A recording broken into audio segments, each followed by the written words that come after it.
وقتی که شما نرم افزار ادوب اکسدی یا اغلب نرم افزارهای طراحی رو باز میکنید، یه ولکام پیجی وجود داره که در اون ولکام پیج میتونید یک داکیومنت جدید یا سند جدید بر اساس فریم های از پیش تعیین شده ایجاد کنید.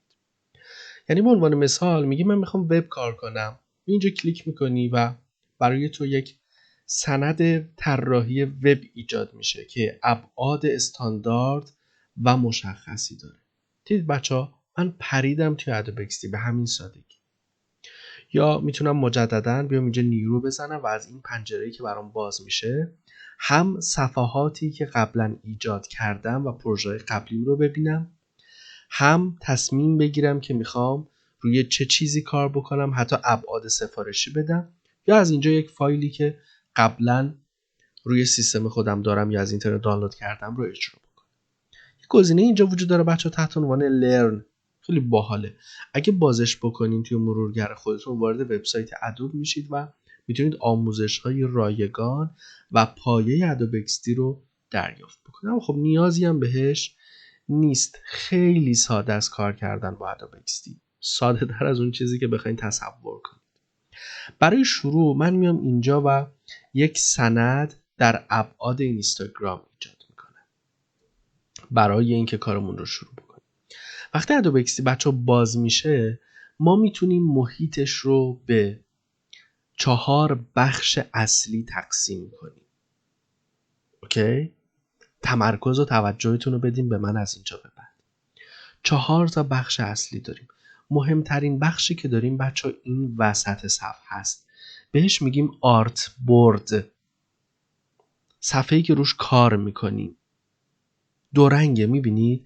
قسمت سفید رنگ سند اصلیه که روش کار میکنیم و قسمتی که یکم رنگش دیسیبل تور هست، یعنی قسمتی که جزو سند ما نیست، غیر فعاله. وقتی اینجا کلیک میکنم همه آپشن ها و گزینه ها غیر فعال میشه، اما وقتی رو این کلیک میکنم فعال میشه، چون میتونم روی این ادیت انجام بدم. فریم من اینجاست، سند من اینجاست، یا اصطلاحش رو یاد بگیریم آرت بورد من اینجا. اسم آرت بورد من بچه اینجا نوشته شده اینستاگرام استوری -1 که میتونم 2 بار روش کلیک بکنم و تغییرش بدم. یه اینترم بزنم اوکی بشه. خب پس این بخش اصلی و مهم این نرم افزاره. بخش دومی که بچه مهمه این پنل سمت چپ ما هست که شامل یک تول باکس میشه اینجا، که از این تول باکس ما یک هوم داریم، از اینجا ابزار سلکت رو داریم، میتونیم ابزارهای ترسیم رو ببینیم، ابزار تایپ رو ببینیم، ابزاری که میتونیم با اون آرت بورد ایجاد کنیم که فهمیدیم آرت بورد چی هست.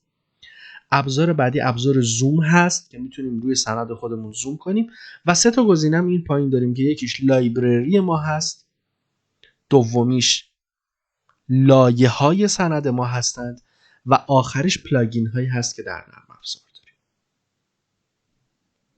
اشکالی نداره اگه الان گیج بشید، نیازی نیست همه اینا رو حفظ کنید یا یاد بگیرید، فقط میخوام اسمش به گوشتون بخوره. قسمت بعدی بچه‌ها، یعنی سومین قسمت مهم، پراپرتی یا بخش تنظیمات هر المان، آبجکت یا لایه‌ای هست که در سند خودمون داریم.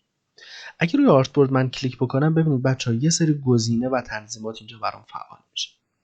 اگر بیام یک چیزی رسم بکنم یه سری گزینه‌های دیگه برای من فعال میشه.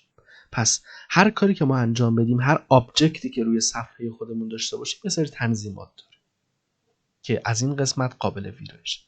و 4مین قسمتی که در ادوب اکسدی باید بشناسیم این نوار بالاست بچه‌ها که هوم داخلش وجود داره، تب دیزاین، تب پروتوتایپ، تب شیر، عنوان سند ما و جایی که داخلش ذخیره شده، اکانت ما، کانکت به تلفن همراه ما یا دیوایس دیگه، اجرا کردن پروتوتایپ یا پریویو پروداکتی که ساختیم و ابعاد و مقدار زوم صفحه. منوهایی هم که بالا داریم که دیگه ثابتن توی همه نرم افزارها وجود داره. پس بچه 4 بخش اصلی داریم در این نرم افزار و ابزار.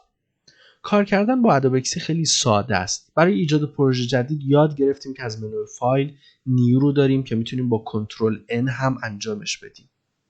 برای ذخیره کردن یک پروژه بچه‌ها میتونیم بریم اینجا یه بار کلیک بکنیم، بهمون میگه میخوای در کریتیو کلود خودت سیوش بکنی. ببین بچه‌ها من اینا رو توی کریتیو کلودم سیو کردم.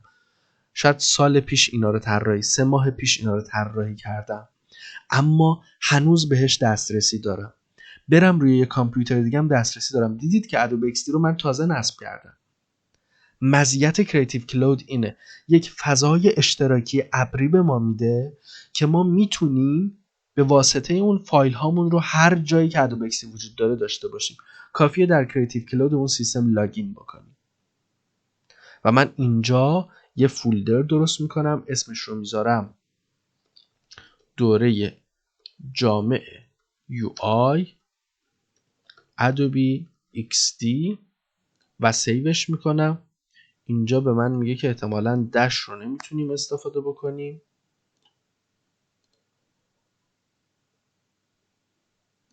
خب فکر کنم با فارسیمون مشکل داره. بذارید بچه‌ها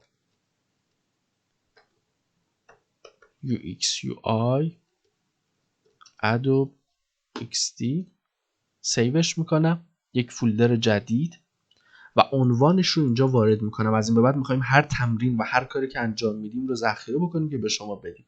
اسمش رو میذارم 01 و عنوانش رو عنوان خاصی نمیتونیم بهش بدیم دیگه. اینجا فکر میکنم فارسی بچه ها ساپورت میکنه که بتونیم فارسی ذخیره بکنیم.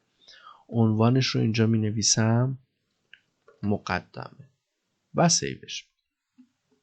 خب ذخیره شد به همین صورت.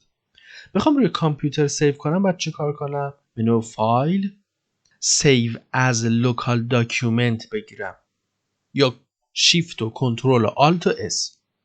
اینجا بچه این امکان رو به من میده که بیام و روی داکیومنت خودم، روی سیستم خودم ذخیرش بکنم که من میام روی دسکتاپ یه فولدر ایجاد میکنم به نام Adobe XD، میام داخلش و 01 مقدمه رو ذخیره. و اینجا بچه ببینید دیگه در کلود نیست این فایل من، تغییر کرد موقعیت مکانیش. الان من هر کاری که بکنم، هر تغییری که بدم روی کامپیوتر من ذخیره میشه و میتونم سیو از بگیرم در کریتیو کلود. تا اینجا اوکی بچه ها؟ یاد گرفتیم که محیطش چجوریه، نیو رو یاد گرفتیم، اوپن رو یاد گرفتیم و ذخیره کردن رو یاد گرفتیم.